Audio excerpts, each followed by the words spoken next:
Thank you for tuning in to the Worldbuilding Wardrobe. Before we begin, I would like to address three small things.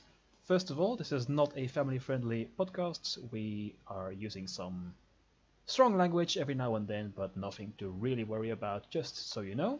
Secondly, there are a few minor spoilers for Wheel of Time during this podcast. We just talk about some world-building aspects and writing aspects. If you haven't read The Wheel of Time yet, you might want to be mindful, but the spoilers don't really ruin the story. And then third of all, this is the first episode, so of course there are going to be some audio issues. For some reason my program decided to record everything on one track, so I had to play around a bit with the audio levels to get everything straight. Hopefully it's not that bad. Enjoy the podcast.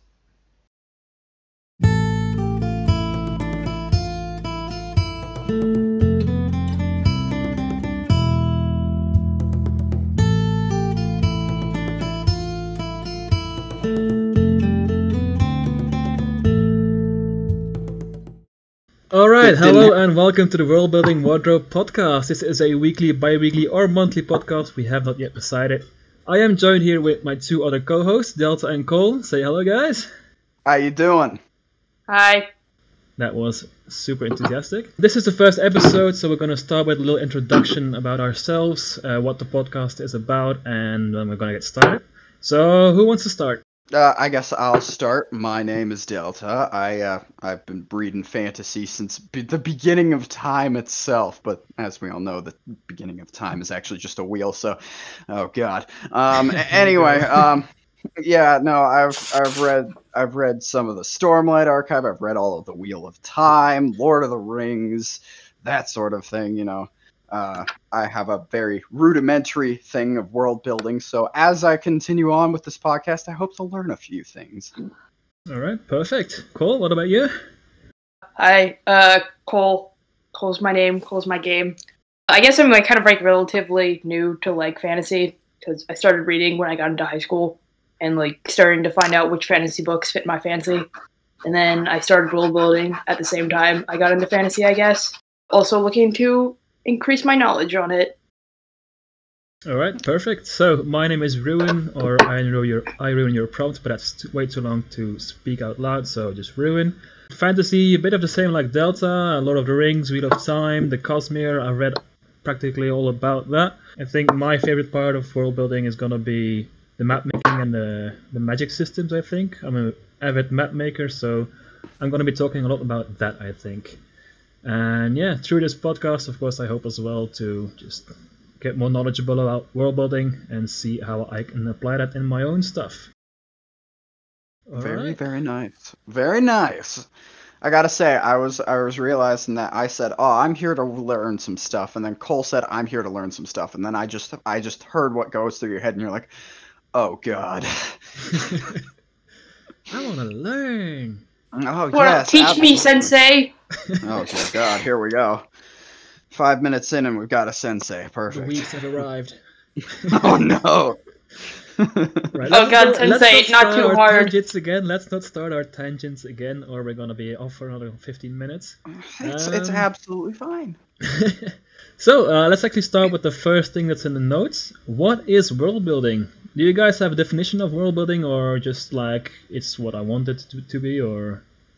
Allow me to walk us into this. World building is the process of constructing an imaginary world, sometimes associated with a whole fictional universe. Developing an imaginary setting with a coherent quality such as history, geography, and ecology is a key task for many science fiction or fantasy writers. World building often involves creation of maps, a backstory, and races if you are writing speculative fiction, including social customs, in cases an invented language for the world. Well, okay, that's pretty much it. Thank you everyone for listening, and we'll see you in episode 2. I'll see you there, boys. You were just like, "Oh, what's the definition for world building?" And I'm like, "I got you." So I immediately pulled up Wikipedia. I'm like, "I can narrate this. Let's go." Well, I put it between brackets on purpose, so we have a bit of an interpretation for ourselves. But yeah, Wikipedia has a very fine definition indeed. I think if we combine that into 2 words, it's just you build worlds. Yeah. It's the process of starting from the ground up with this idea for I don't know, it could be a continent on a planet, much like the Wheel of Time or something like that, or it could be the Cosmere. Don't forget that Wheel of Time is on Earth. Wait. It is? It is. I thought it was in the Museum of Tenchiko. Yeah, this is gonna be a tangent for shit. In the Museum of Tenchiko, you found evidence of a Mercedes logo. Really? Really? Okay. My favorite small thing is the Robert Jordan reference books. It's just a giant e-reader that they find. But yeah, no.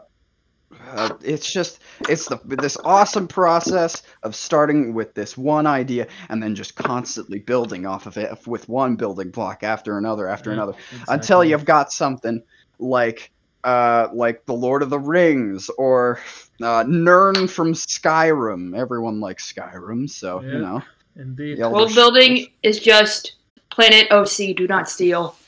Absolutely. Yeah. But it's funny you should mention Lord of the Rings because Tolkien, he built a language and then he built a world and a story around the language. For me personally, for my book, I first built the magic system and then I built my plot around that. So there's actually quite a few ways you can start the world building process. So we have, for example, from Tolkien, from language to culture to story. We start from the magic system and make that part of the plot. Any other ideas you guys have? I generally start with historic events and build off of that. So like this huge battle happened. Who was in the battle? These two sides. Where were they at? Here. And then you start from there. And what's the troop strength and everything like that. That's more of my thing. I like the military side of world building and the huge battles, the wars, sometimes the inner politics and the territories. I'm big on that sort of stuff.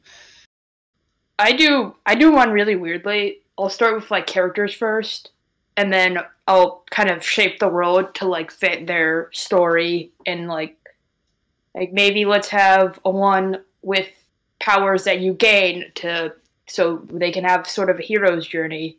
You say that you start from a character and you build it up from there. Do you really do like a discovery writer that you don't plan anything, or do you outline some big things that you want to reach with your character, or do you just start from what you have?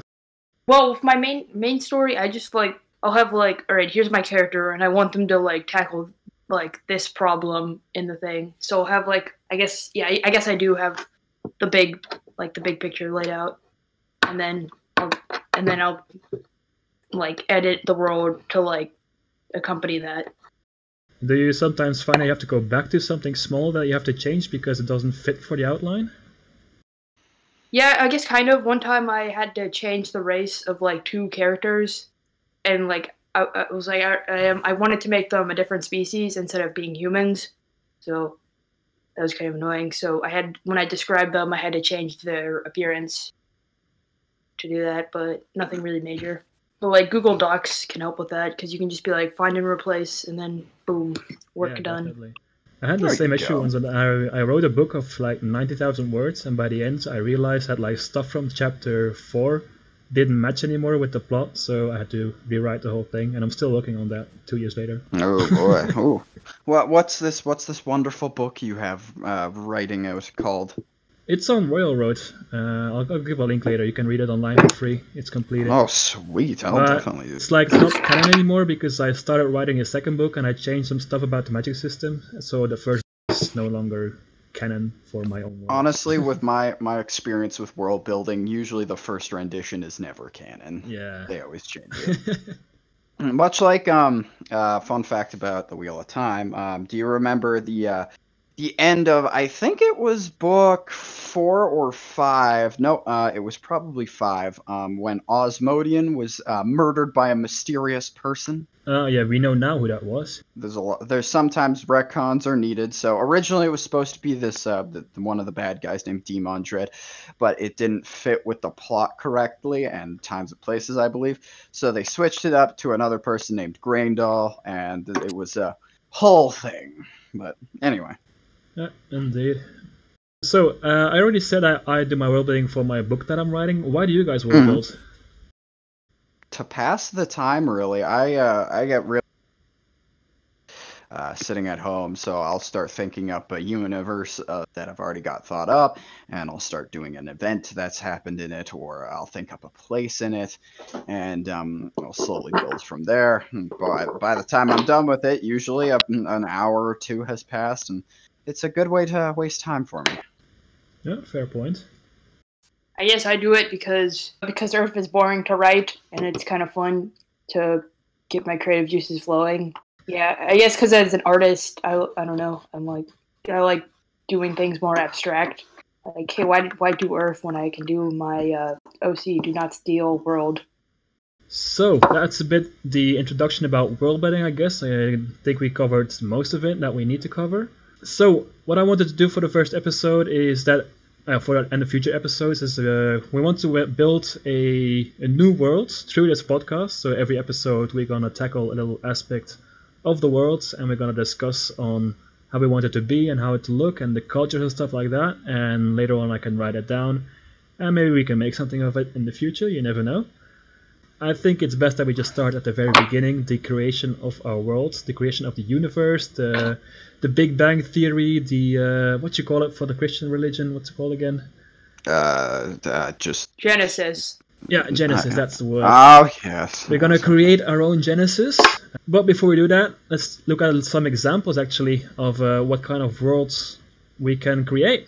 I'm just gonna go over the notes here. So the first one I have written down is a very popular one. It's called Alternate Earth, and I think the best example for that is just Harry Potter.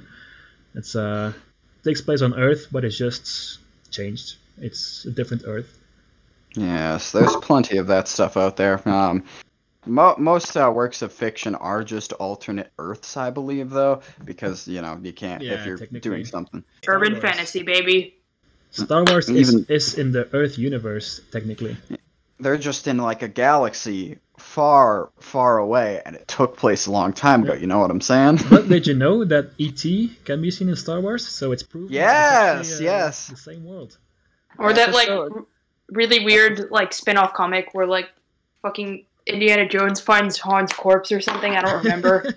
It's also an interesting point that we always see humans. No matter where we are, we always see humans.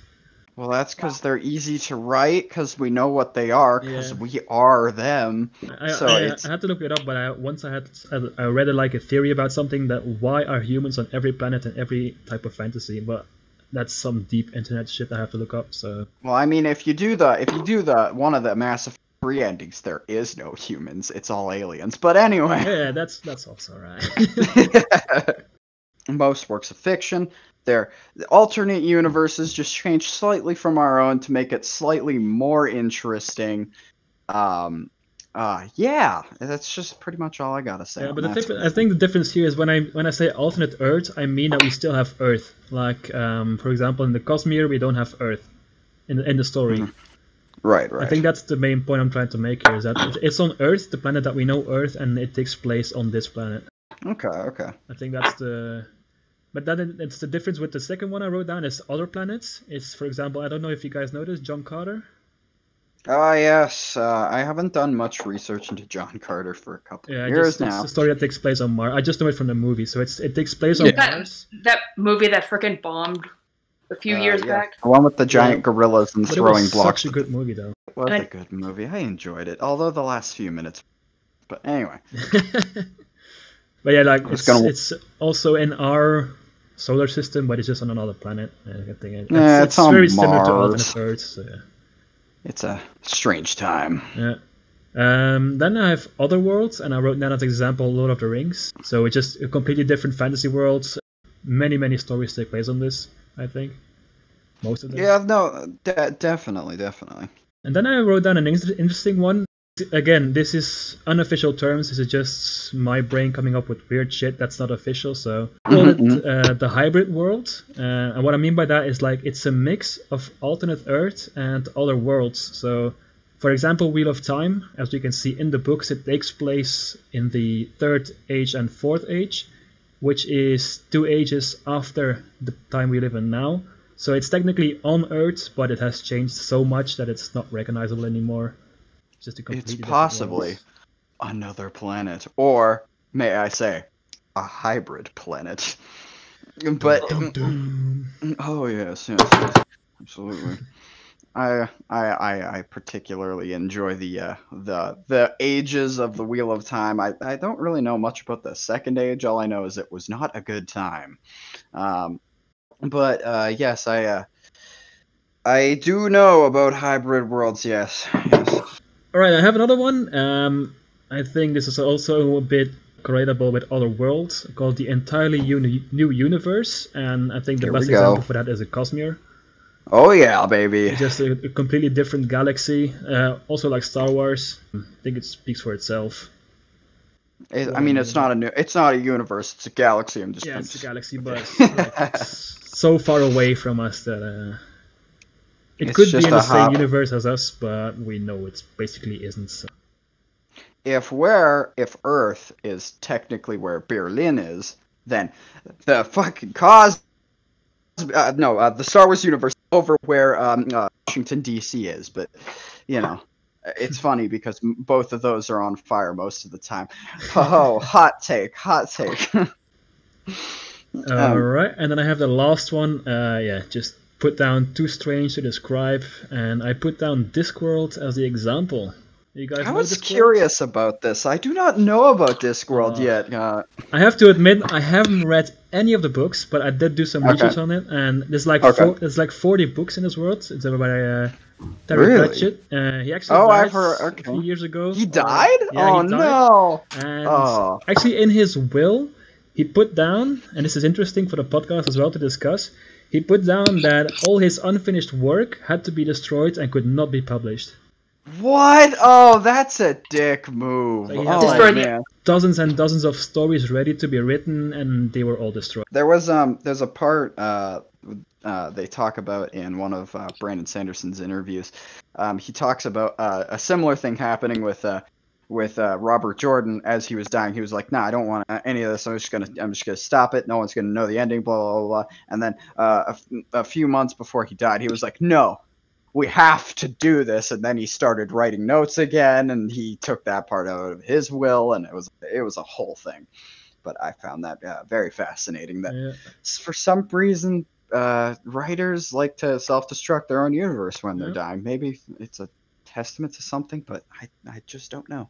Would you guys want someone else to build on your world if you happen to perish? Absolutely. No, then they're just gonna write fan fiction. That's what I want, baby. That's what I want. Fan fiction. It gets my world out there. Get results. Get the money. I might not be alive to see it, but someone will see this money. Well, do you think George Lucas writes when people are making their fan art OCs? It's too late. He can't stop it. It's too big for him to control. The fan art based on George Lucas's work is better than George Lucas's work. Jar Jar is the key to all this. Absolutely. Darth Jar Jar. We'll get into that.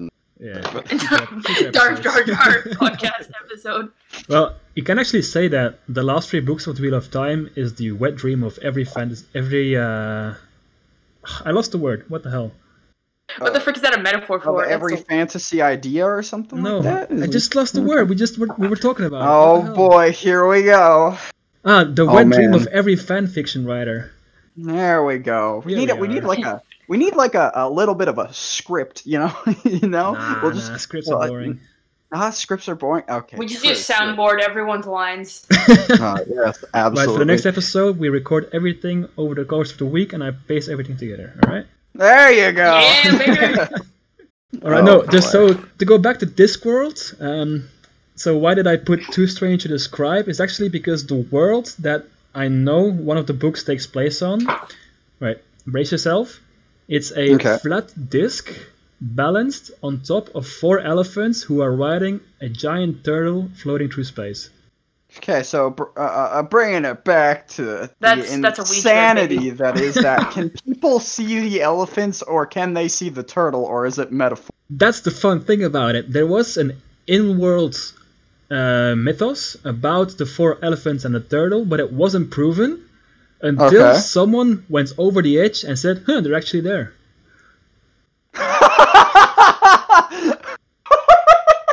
I'm sorry.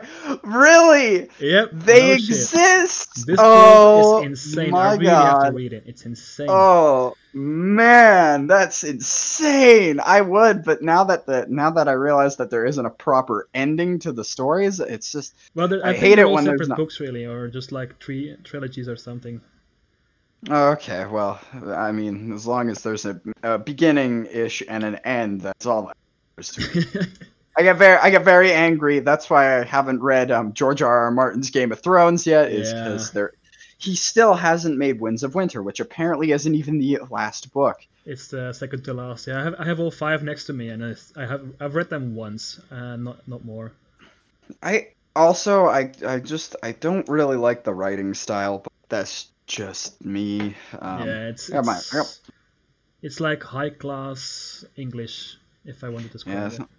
Yeah, it's high class English, but I don't know. If we were talking about high class English, I think Lord of the Rings does it right. I mean, the books itself, Lord of the Rings is different. That's different. And so it came to pass. And so, as it it were, pass, which is not in the books, by the way. I know it's not in the books. I was very surprised when House of Doom, and all of a sudden he didn't say his line. I'm like, where's the line? Where's the line? And I realized that was a movie play. You guys made me knock over my Lord of the Rings shrine. Here we go. I was looking for the line because I keep up all 3 Lord of the Rings, the main trilogy next to me at all times. It's just a yandere shrine, and in the middle there's like the one ring is in the middle of. So the next section, as I said before, we want to create our own worlds. I call this the Wardrobe's World, very original. Yes. So yeah, I think it would be fun actually to just every week or every 2 weeks, however frequent we do this podcast, that we just do a little part of world building and we create our own world like that and just work on it every time.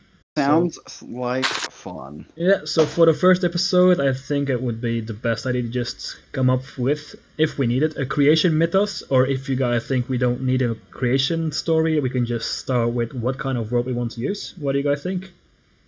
I think we should just start from the ground up, and I've got the perfect thing to walk us in. Oh, so, you think, oh, it's gonna be like it was dark space and stuff like that. No, our dear co-host Cole one day got up and burped so hard that one of those tiny air particles spun out of control, creating its own universe through the gases of that man's stomach.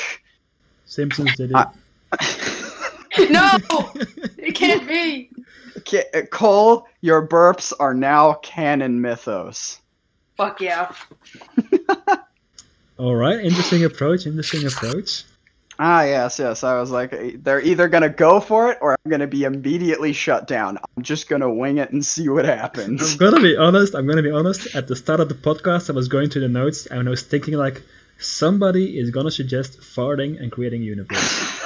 I knew God got down and took a big fart, and out came Adam and Eve, baby. The fart thing's been done before, and I was like, no, I got to do something a little bit. Yeah, and there's a cutaway in Family Guy where it's like God's in a college dorm, and he's like, oh, hang on, guys, got a fart. He takes a lighter, and he farts, and it creates the universe, and I'm like, oh boy. And I realized, oh wait, that's been done before. No, I got to do something. So Cole's burped the universe into life. There's a pantheon of gods that came out of that man's mouth. All right. Wait, I'll do you one better. Oh. Oh god, this is inappropriate. Oh god. Here comes the creation of the universe, I guess. The creation of the universe for one man's orgasm. Oh boy. Oh boy. And outrises an entire universe. Oh boy, that's a bit of a hard thing to explain after a one night stand, you know? You know what I'm saying? Guys? So like you guys watch Penguin Zero where he had that like music video where there was this world with robots powered by like orgasms and semen? I have my opinions on Moist Critical, but no, I haven't seen that music video. So we're gonna go with the burp mythos. Yes, the burp mythos. Yes, the grand burp. If we go by the burp, Big Bang, the big burp. Yes. Oh, the big burp. There we go. The big burp. Perfect. That's the screen. That's the title of the podcast. Perfect. So if we go with the big burp, that means that we probably not gonna take this all too seriously, or are we? Not. I mean, I would like a some semblance of seriousness. Not too. It's a lighthearted little fantasy thing we've got going on here. Not academic. Say, like, we go more in the direction of Douglas Adams, like Hitchhiker's Guide. Ah, yes, perfect. That would be awesome. Yeah. All right. So the big burp. Do we want to go continue on, or are we gonna leave it at that for the first episode for the creation of the world? Let's throw one god in there, and I'm gonna throw the ball into Cole's court because he burped the world into life. What is the first god to ever exist? What kind of tea do I have? Pumpkin spice god. The god of pumpkin and spice. Perfect. The white bitch's god. The white bitch god. The pumpkin spice goddess sounds kind of like a female though, and then she just makes a world full of basic. That's it. The highest god of them all. It's a woman. The pumpkin spice goddess. What war crimes will she commit? All right, we're almost done, I think. I got one more thing in the notes that we can do, and that is spotlight. The spotlight, yeah, indeed. Yes. So the purpose of this part is that each week, or 2 weeks, or every month, whatever, we haven't decided yet, and we each pick something from the past week that has been posted to or other media, to the Worldbuilding subreddit, or wherever you find it, and we briefly discuss it, and we're gonna put it in the... Hold on, Ruin. We're not supposed to tell them we're Redditors. People will make fun of us. Here, I will throw mine up here in the chat that I found. I found this quickly browsing through the subreddit, but I do enjoy weapons and stuff that are in universes. So I found a alternate universe, Japan People's Tier Unit tank, which I believe this is more of like a... Let me read. He's got some context down here for it. Was an Imperial Japanese medium tank that saw service in the late 1930s and early 1940s, before being largely replaced by the Type 1 Chi-He as its successor. This tank had a thin riveted armor, around 25 millimeters thick on all sides. There's a lot to go on here. I'm not going to go into all the specifications of the guns. Let me just fast forward 70 years later, and contemporaries are rolling on again, and the civil invasion, as it's known outside the city of Crystal Mount, or the monster invasion as it is. Okay, blah, blah, something about Australia, Japanese tank in Australia, nice. Revolutionary forces. He goes into a lot of it. He stops talking about the tank. But anyway, yes, no, I found this tank very interesting. It looks like a traditional Japanese or World War II tank with a few things changed here and there. It's a samurai It looks tank. like he has a PKM light machine gun up on the top of it, but we won't talk about that because that's Russian, not Japanese. It might be a Type 100, actually. I'm not quite sure. It's got a drum mag. But anyway, that's what I found very interesting. I also don't know why there is a literal fence built into the tank here. It makes no strategic or militaristic advantage. It's just a fence grating stapled to the tank if you're looking at it. But yeah, it looks like a standard World War II Japanese tank. I kind of enjoy it. All right, it looks actually like a samurai tank, I would say. Yeah. I can see that. Cole, did you find anything interesting?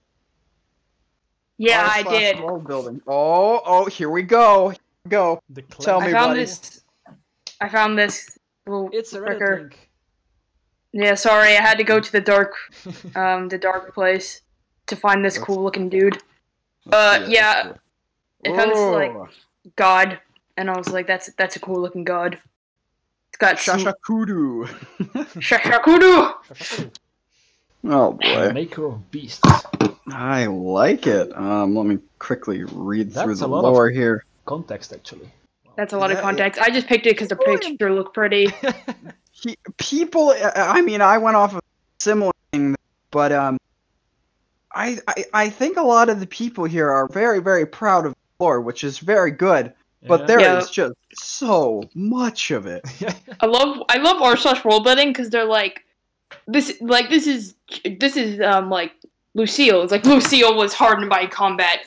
Half of her body is donated by a mutant. If there isn't one single assassination, they aren't a piece of royalty or an eldritch horror hasn't shown up. Get it out of here. That's just not cool. This is pussy world building. We are men here. We're redditors. We have no life. I've been helping some people with OCs every.